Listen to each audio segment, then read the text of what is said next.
Hey, everybody. Welcome to the group chat. I'm Cicely, and I'm here with the one and only Nicholas Cavanis. And today we are talking about the 8-year-old YouTube millionaire, Ryan Kaji. And how we can get him to buy us a Ferrari. Because we want one of those. He is one of the top 100 subscribed to channels in the United States as an 8-year-old. Yeah. He has like 23.4 million subscribers right now, actually. I just checked like a few minutes ago. Well, I mean, that's pretty good. I have It's not that like impressive. 7 subscribers total to my personal channel that I've started because I ain't gonna let no 8-year-old make all those millions by himself. I think it's interesting that at 8 years old, this kid is putting out on his channel a video a day. Now, let's be real. Mom, Dad, y'all are incredible. You know, my parents, what they were putting out were constant threats for me to clean my room. That's what they were putting out. They weren't editing photos or editing videos and posting things and helping me sign contracts and deals. What was it like for you to be an 8-year-old? You know, now that I think about it, I'd come home from school and my younger sisters weren't in school yet and they wanted to know what I was learning. Mm-hmm. So instead of watching TV, we decided that I was going to just take what I was learning in school and then teach them. So I would come home and we would get out this big poster board paper or whatever, and we would pretend to be in school after school. I don't understand like why I did that, but they loved it. And I'd pretend to be the teacher and they'd be the students, and I would teach them multiplication tables or addition because I wasn't learning multiplication as an 8-year-old. But yeah, and then it took off from there. We started like writing our own plays and acting in our house like all the time. And there you go. That was my life. Listen, when I was a kid, we had something. It was incredible. Most kids didn't even, your mind would be blown. We had something that we would play with that never ran out of batteries. Yeah. It was called Outside. Oh my Yeah. gosh. That's what we played with. Are you serious? Yeah, we played with Outside. And it never ran out of batteries, didn't have to have Wi-Fi. And I can't even wrap my mind around the idea of, you know, playing guns with sticks or guns with our fingers or guns with toy gun. We just played guns. That's like next level technology. Yeah, let's just be real. We were just playing guns all the time. So we had these games we would play outside. I could never imagine wrapping my mind around what it would be like to be 8 years old and creating a following of people that would want to watch what it is that I was doing at the time. Like, I didn't even know that there were people that existed outside of my neighborhood. Like, legitimately, we go to the store and I'm like, where'd all these people come from? It was such a smaller world back then. I think it's incredible. I mean, imagine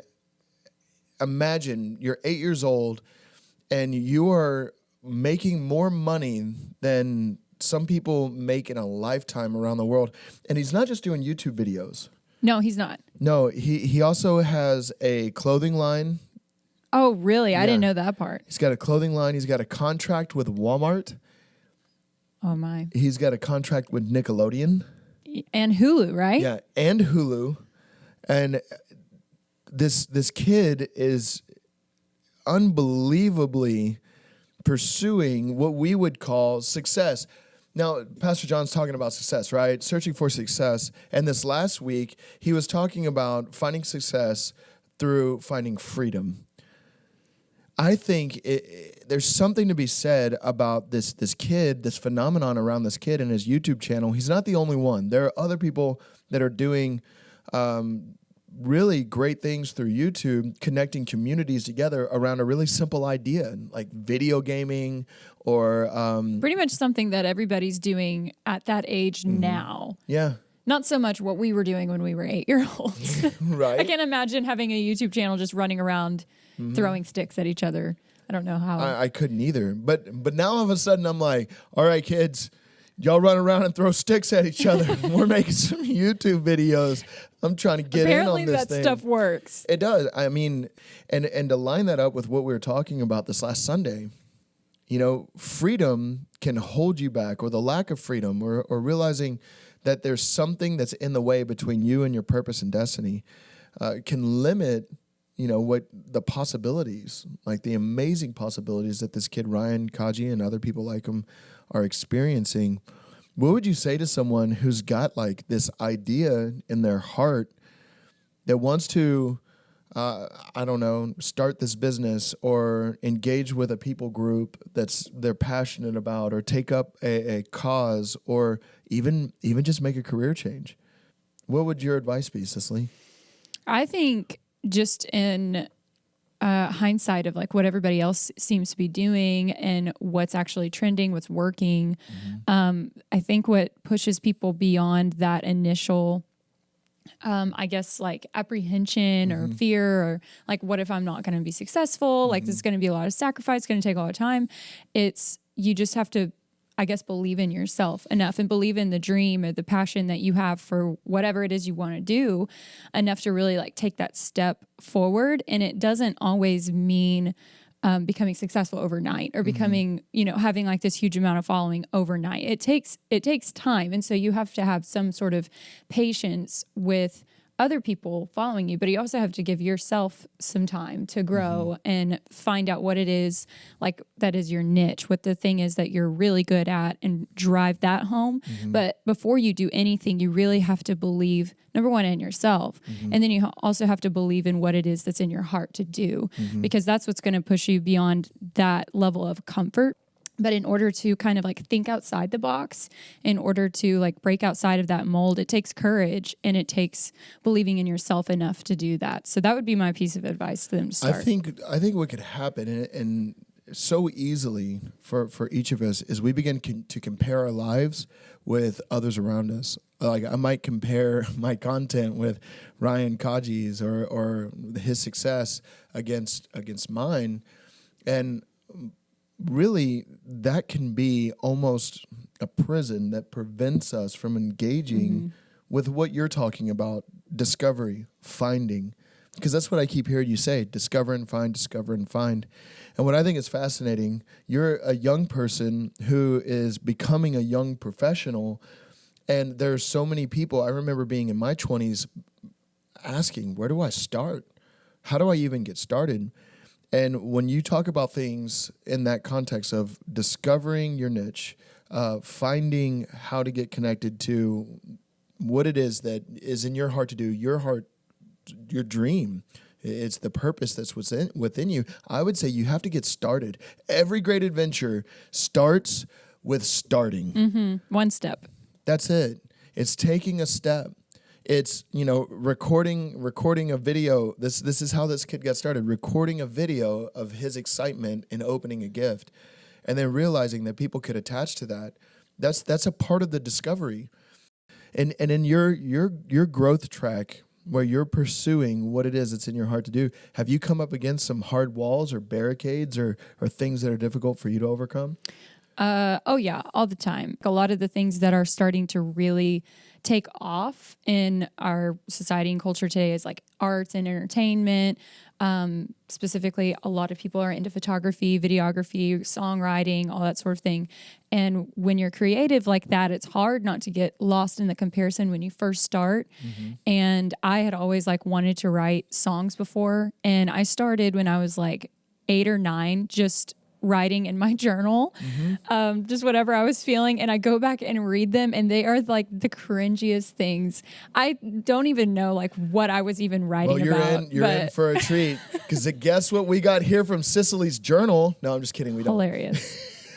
No, it would be so embarrassing. I kid you not. But like, it always starts that way. Like, you're not going to be a professional from the beginning. Like, you just can't expect that. It's the same thing when I started photography. It's the same thing when I was making videos. Like, I started making my first set of videos. I got my first laptop when I was 13. Yeah.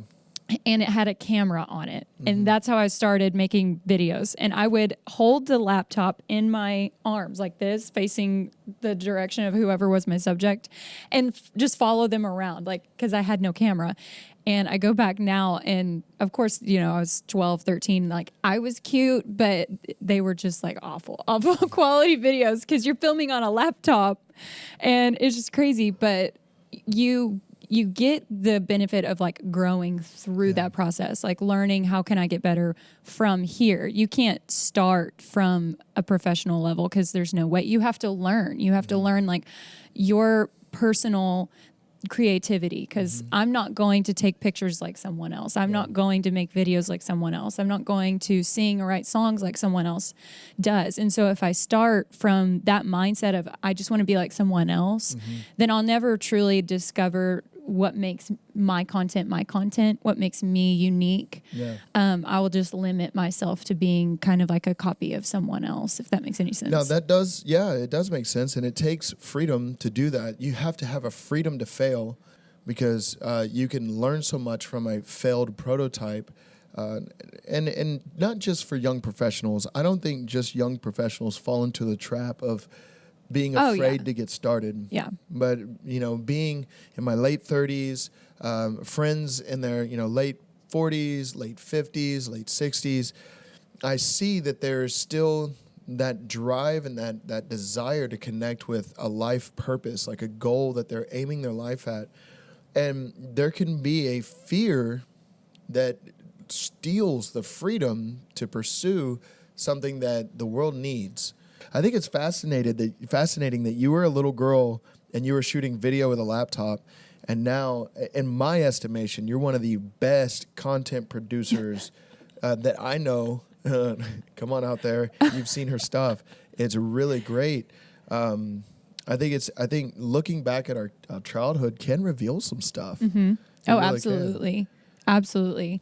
And that was one thing that I think before I ever took this job, and this job gave me like a freedom to actually kind of explore my creativity. But the one thing I loved to do was just find different ways to create stuff.